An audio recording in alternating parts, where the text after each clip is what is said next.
Also, wir sind jetzt heute hier mit dem Birrenweichen Sauhund. Guten Abend. In der Klinik Geiss.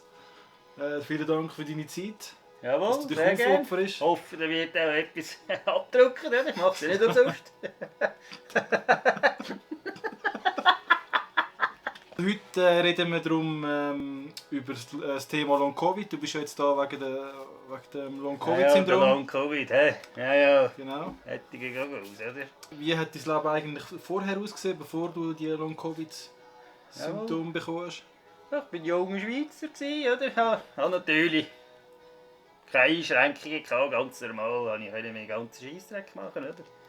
Alle am Morgen mit Zwieback fressen, ohne Probleme, die Scheichen waschen, keine Einschränkungen. Ja.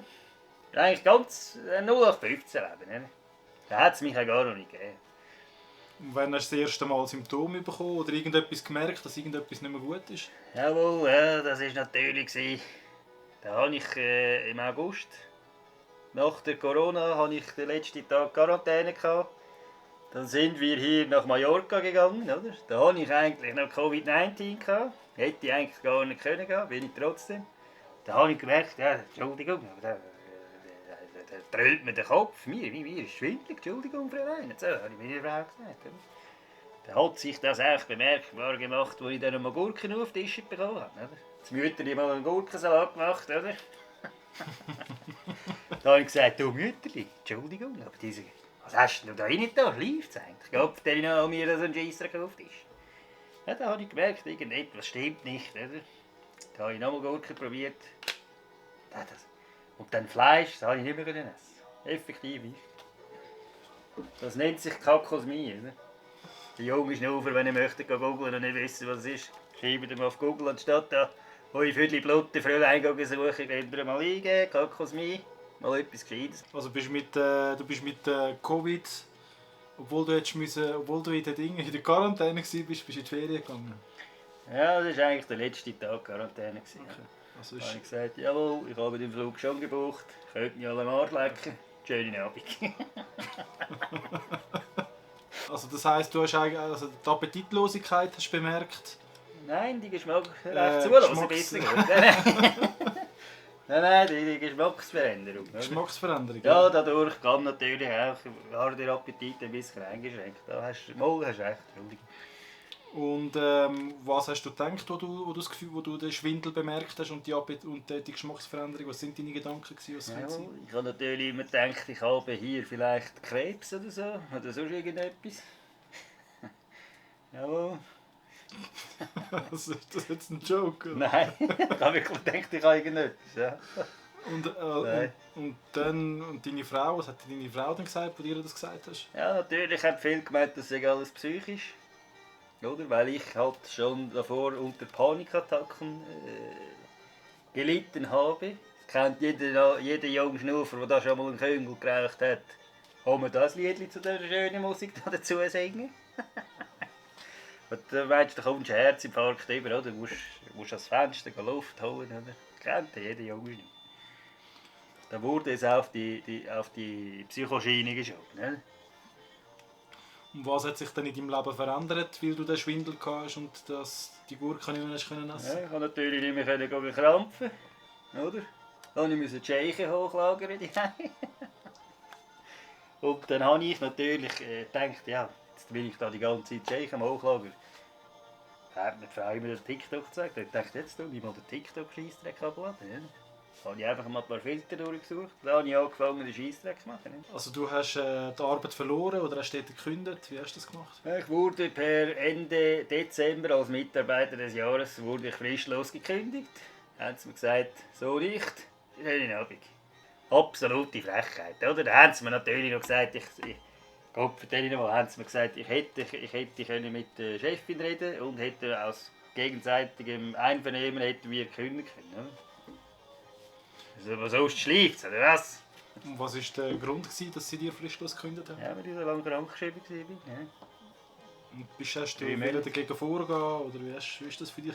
Nein, effektiv nicht. Ich komme noch Krankentaggelder über, ihr Arschlöcher.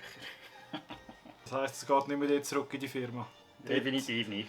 Dort hat es ja auch schon angefangen mit Callcenter dem Social Media, nicht? Dort hat's doch, steht der Urs Hugentober, oder wer Ah, ist das richtig? ganz früher, ja, Ja. der Peter Eckerschwil. Oder Peter Eckerschweiler, ist das Ja, dort leider, gewesen, in dem ja. Job?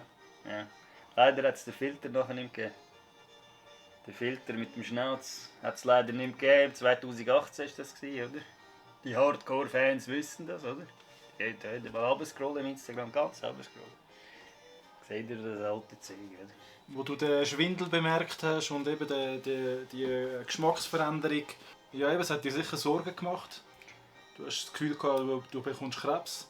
Bist dann gerade zum Arzt gegangen? Wie, hast du dort irgendwelche Untersuchungen angefangen zu machen? Ja. Er hat mir natürlich dann gesagt, ich sage, das sei ja alles psychisch. Musste ich in eine Reha-Klinik in Davos.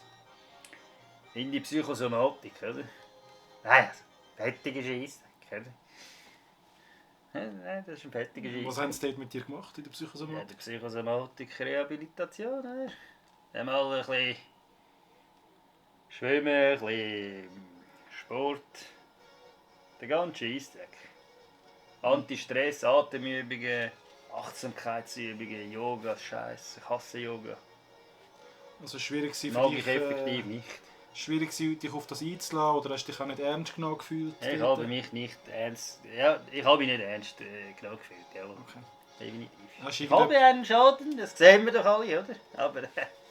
Aber nicht in diesem Maße, oder? Irgendwo muss ich das schon sagen, oder? Können die Ausländer nicht hinschicken, sicher nicht in ihre Rechte.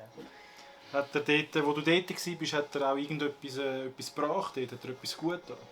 Effektiv nicht, nein. Gar nicht. Und Also jetzt wirklich nicht, nein. im Nachhinein auch nicht? Nein, Das war für nichts. Für Würdigkeit. Die Krankenkasse hat gezahlt, merci vielmals. Aber sonst hat es mir effektiv nichts gebracht. Wie ist es nachher weitergegangen mit dem? Also nachher bist du sicher wieder zum Arzt, hast gesagt, es bringt nichts. Wie ist das nachher weitergegangen? Ja, da bin ich immer wieder zum Arzt und untersucht. Dann habe ich MRI gemacht und Computertomographie von der Lunge. Und dann haben wir noch Neurologie, im Neurolog, Testung gemacht. Dort hat man dann eine Einschränkung gefunden, aufgrund des Gedächtnisverlustes. Der ist natürlich auch hat sehr darunter gelitten, oder?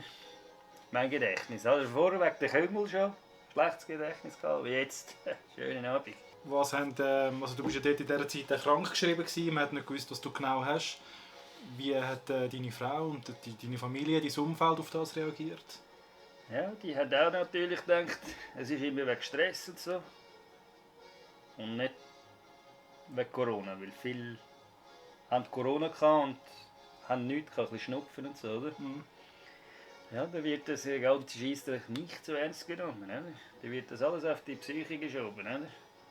Hat es dann irgendetwas in dieser Zeit gegeben, wo hätte können, Stress auslösen konnte? Ja, dass ich nicht mehr krampfen kann, natürlich, oder? Dass ich nicht mehr arbeiten kann, dass ich nicht mehr laufen kann, richtig, dass ich nicht mehr ins Training habe ich auch nicht mehr, nicht mehr das und das essen. Ja, da hatte ich natürlich schon Einschränkungen. Ja. Das heisst, sind noch mehr Sachen dazugekommen, wie die Energie, die dir fehlt? Ja, Fatigue. Fatigue. Ja, Fatigue, ja. Willst du schnell erklären, was Fatigue ist? Für die, die es nicht wissen. Chronische Fatigue ist, wenn man ständig müde ist, kaputt. Nach der kleinsten Anstrengung, dass du schon kaputt bist, oder ungefähr. Oder? Und das ist dann auch, einen Tag geht es dir gut, einen Tag geht es dir schlecht. Definitiv, ja. Ist alles so ein bisschen unvorhersehbar. Ja, aber der Schwindel war mein Hauptproblem. Ne? Hat es in dieser Zeit irgendjemanden gegeben, wo es gleich gegangen ist wie du? Kennst du irgendjemanden, der auch Long-Covid hatte? Da habe ich natürlich schon Leute kennengelernt. Aber die haben alle niemand hat genau das Gleiche. Jeder hat, bei mir schmeckt zum Beispiel Benzin nach Trüffel, oder? Wie Wein, oder? Ich habe noch nie jemanden gehört, der das hat. Jeder hat seine Sachen. Einer ist kaputt, einer kann nicht mal 100 Meter laufen. Einer hat gar keinen Geschmack nach einem Jahr. Einer ist im Rollstuhl. Mit Ein wegen Junge. Long-Covid? Ja, nach Corona. Nach Corona ja.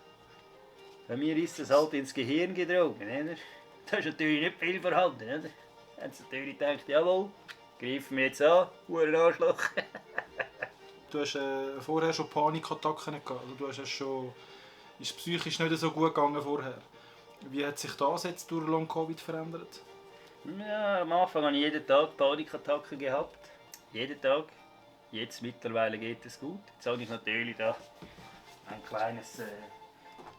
wie ist das schnell, oder? Schau mal. Dann, wenn du Panikattacken bekommst, nimmst du das. Aber ich habe mittlerweile keine Panikattacken mehr. Okay. Das heisst, nimmst du es momentan... es ist einfach ein Reservemedikament. Ja, ich nehme es zur Suchtbehandlung. Nein, ich nehme es. Ich nehme es nur, wenn ich abends sehe, wenn du ein bisschen Stress ist, dann sagst du, jawohl, lege ich mir eins aufs Züngli. Anstatt dass der Scheissdreck in die Nase reinpulver ist, mal. Dann nehmen wir so eins, dann fahren wir oben runter. Also Long-Covid ist ein Thema, das dich jetzt schon eben seit 2019, wo Corona eigentlich ausgebrochen ist, begleitet. Das ist eine mega lange Zeit, wo dich auch ja, sehr intensiv beschäftigt. Du denkst wahrscheinlich auch sehr, also du denkst wahrscheinlich nonstop, oder? Also, oder wie soll ich mir das vorstellen? Jawohl, effektiv. Ich denke natürlich, wie sieht es aus mit dem Lohn, oder? Wo muss ich krampfen, wie kommt der Lohn rein, wie kommt der Kohle rein, damit ich Miete zahlen kann. Das ist mein Problem. Das ist mein Hauptproblem. Und ich würde jetzt vorschlagen, jetzt gehen wir nach draußen ein bisschen weitermachen. Scheiss mich langsam an, da rein, der ich nochmal meine Stirn ist abgelaufen.